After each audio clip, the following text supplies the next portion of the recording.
There's a strange feeling that doesn't arrive all at once. It doesn't knock, it doesn't announce itself. It just begins quietly. At first it feels like growth, like something inside you is finally shifting. You start questioning things you never questioned before. The way you react, the way you think, the way you see yourself, and for a moment, it feels empowering. But then something changes, because the more you look, the less familiar everything becomes. The thoughts you once trusted now feel rehearsed. The reactions that felt natural begin to look automatic. Even your opinions start to feel inherited, and that's when it hits you, not as a realization, but as a subtle discomfort. What if you're not becoming someone new? What if you're losing the version of yourself you thought was real? This isn't something people talk about, because we're taught to believe that self-discovery is always uplifting, that growth feels like clarity, that becoming more you should feel solid. But sometimes it feels like the opposite. It feels like things are dissolving, like the identity you built, piece by piece over years, is quietly slipping through your hands. And the most unsettling part, there's no clear moment where it all started, no single event, no dramatic shift, just a slow, almost invisible unraveling. You begin to notice small inconsistencies, the way you act in different environments, the way your tone changes depending on who you're with, the way your beliefs adjust, just enough to fit in. And suddenly, a question appears, not loudly, not aggressively, but persistently. Who are you when no one is watching? It's a question that doesn't have an easy answer, because most of what we call ourselves wasn't consciously chosen. It was shaped by expectations, by experiences, by the subtle pressure to belong. And now, for the first time, you're not just living inside that identity, you're observing it, and that changes everything, because once you see it, you can't fully go back.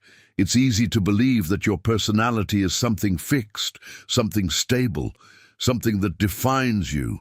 But if you look closely, it starts to behave more like a pattern than a truth, a pattern that adapted over time. Think about it. The way you speak, the way you respond to conflict, the way you express emotions or avoid them, how much of that feels intentional and how much of it feels automatic. Most people never stop to question this, not because they can't, but because there's comfort in consistency. There's safety in believing that who you are is solid, predictable, reliable. But what if that sense of stability is just familiarity? What if it's not truth, but repetition?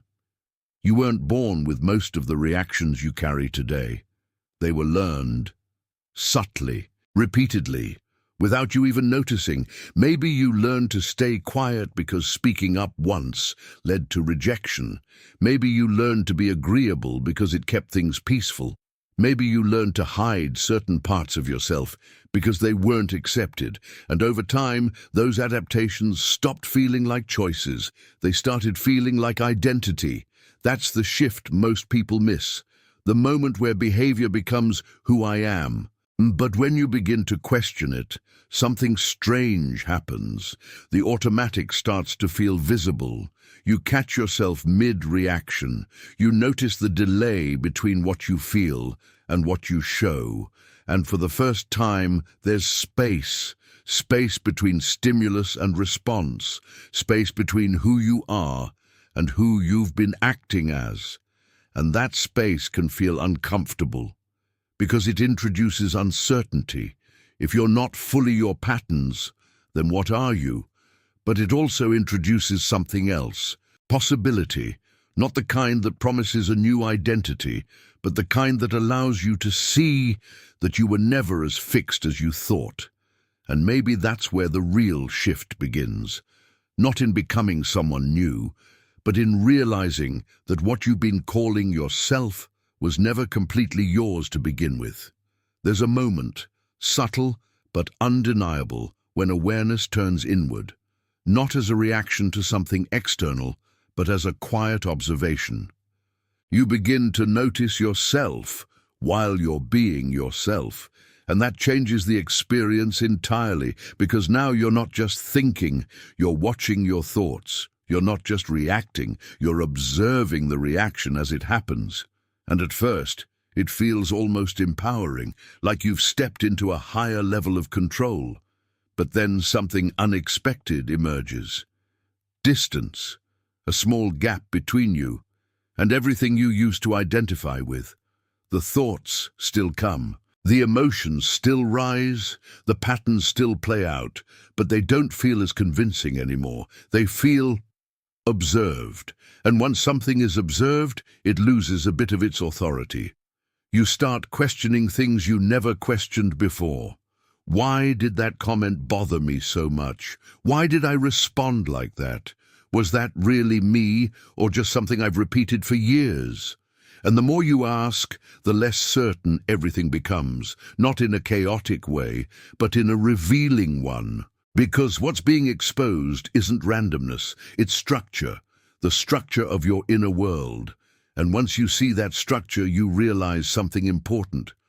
A lot of what feels personal is actually patterned, not meaningless, not fake, but constructed, layer by layer, moment by moment. And here's where it gets uncomfortable. If your reactions can be observed, if your thoughts can be questioned, if your emotions can be understood, then where exactly are you in all of this? It's not an easy question, because it doesn't point to something solid, it points to something fluid, something that isn't fixed in one place, and that realization can feel destabilizing, but it can also be freeing, because it means you're not limited to the patterns you've always followed. You're not locked into the reactions you've always had. You're not confined to the identity you've always believed in. You're something else, not something new, but something less defined. And maybe that's the point, not to replace one identity with another, but to loosen the grip of the one you thought you had. When the structure begins to loosen, something unexpected happens. You start noticing contradictions, not in the world around you, but within yourself. You say one thing, but feel another. You believe something, but act in a different way. You present a version of yourself that doesn't fully match what's inside.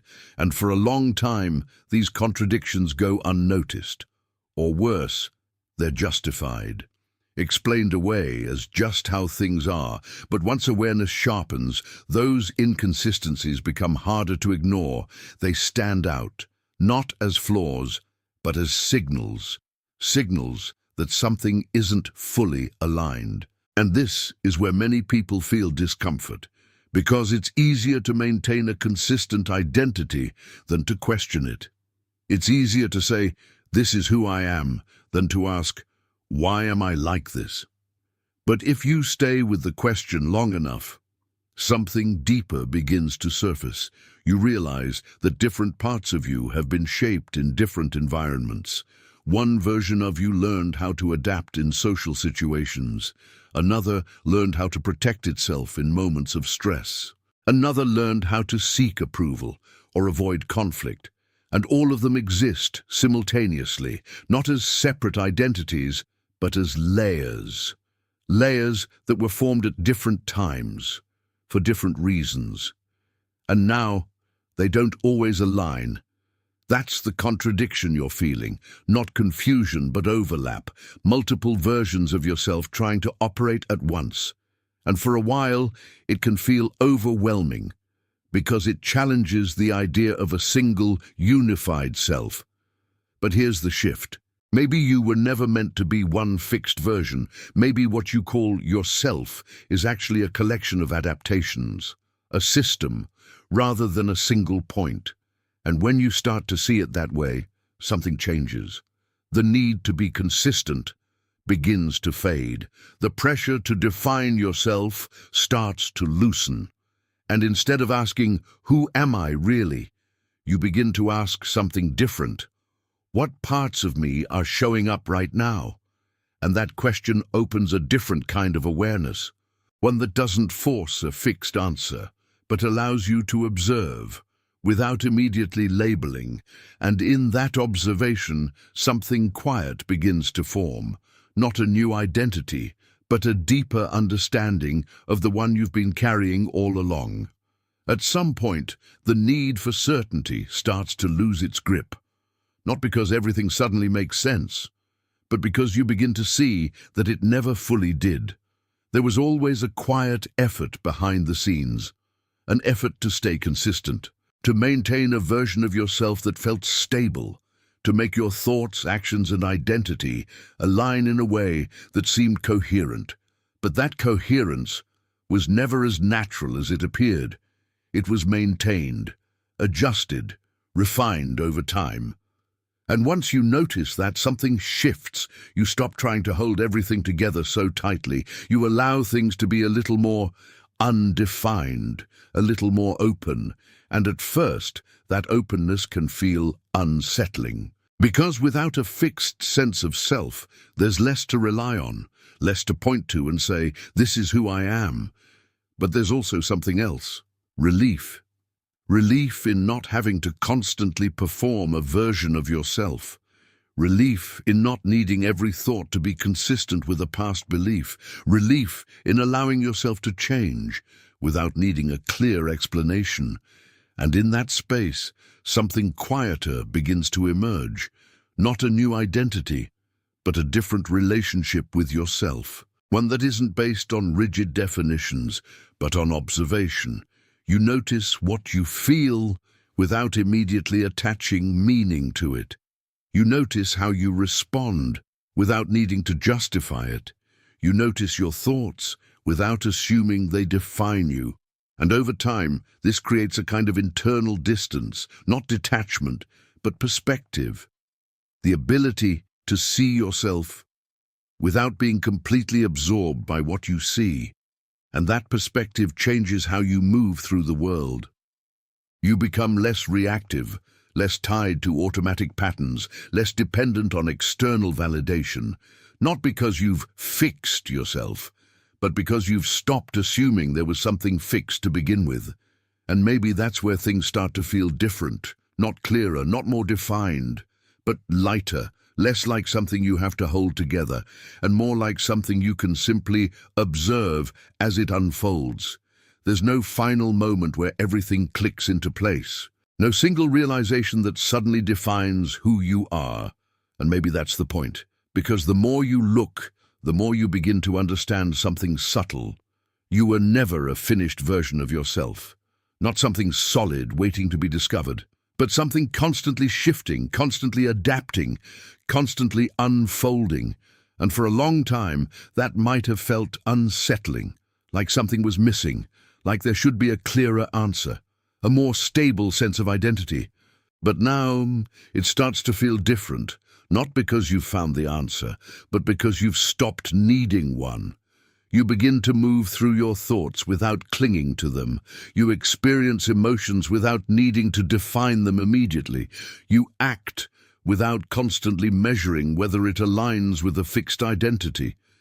And in that, something quiet emerges, not certainty, but presence, a way of existing that doesn't rely on constant self-definition, a way of being that isn't built on rigid patterns. And maybe that's what this entire process was leading to, not the discovery of who you are, but the release of who you thought you had to be. Because when you stop trying to become a specific version of yourself, you start noticing something unexpected. There's less resistance, less internal conflict, less pressure to maintain an image, and more space. Space to respond differently, space to see things more clearly. Space to exist without constantly interpreting yourself. And in that space, something changes, not dramatically, not all at once, but steadily. You begin to trust the process of unfolding rather than the idea of arriving.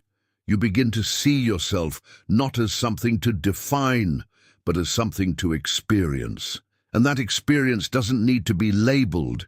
It doesn't need to be controlled. It doesn't need to be fully understood. Because maybe understanding was never the goal. Maybe awareness was. And once that awareness is there, everything else begins to shift on its own.